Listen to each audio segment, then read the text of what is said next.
Da mislim ovo YouTube, ovo Kosovo, ovo, ova kola. Pa mene to interesuje koga ja koga ne vozim. A onaj ko vozi koga, on mora da plati ovo, da plati porez.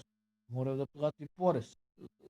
Ja kad sam vozio koga i ovo, odem ja u onaj tehnički servis i čovek meni kaže sve za 17.000, ja prvo zvao telefonom.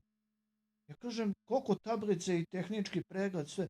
On kaže 17.000 i ja ponesem ovo 17.000 i čovek meni kaže ovo, kaže morate da platite ovo